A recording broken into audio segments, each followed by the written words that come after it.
Well, let me begin with oil actually, because 2 years ago, the Kurdistan Regional Government, the Turkish government and the industry said that oil exports from Kurdistan would rise to 700,000 or 800,000 barrels a day. Many people thought that was impossible. The reality is it's happened.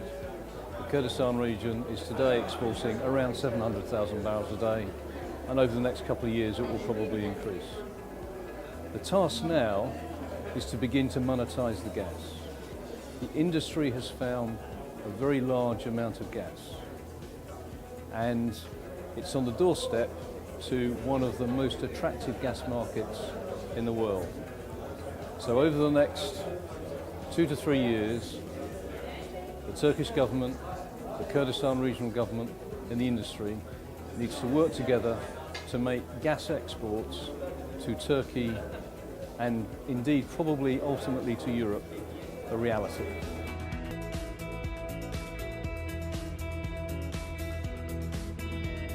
Genel is the operator of two of the largest gas discoveries to date, Binabawi and Miran. Those two fields will form the anchor fields for the first phase of gas exports, which we are targeting 10 billion cubic meters a year into the Turkish market in the early 2020s.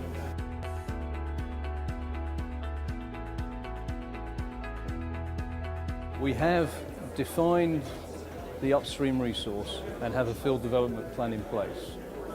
That's one end of the value chain. At the other end of the value chain, we have a gas sales agreement in place between the Kurdistan region and Turkey, fully termed. The task now is to engineer the midstream part of the value chain and put in place the financing to support the development of the midstream. That's the task for 2016, such by the end of 2016 we can launch the development.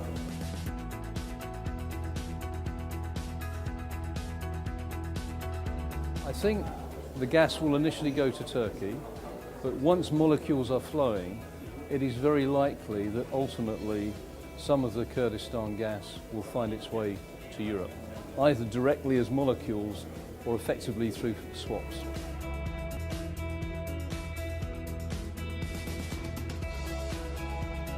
I think that's the inevitable consequence of this development.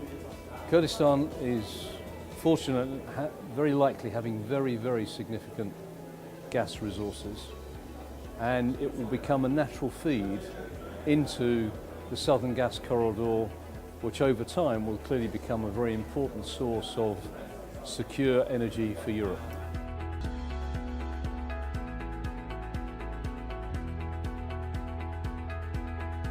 Well, the most important thing is they have committed to buy the first tranche of Kurdistan gas, 10 billion cubic meters a year, at a price that contract is already agreed. They are continuing to support the Kurdistan Regional Government in a more broad sense, clearly, and are supporting them as they develop their oil and gas industry.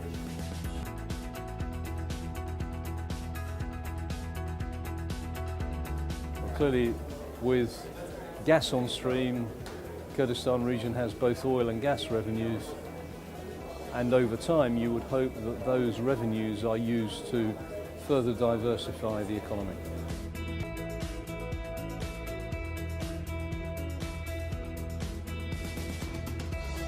I think Kurdistan has been a tremendous example of having a very well established contractual framework.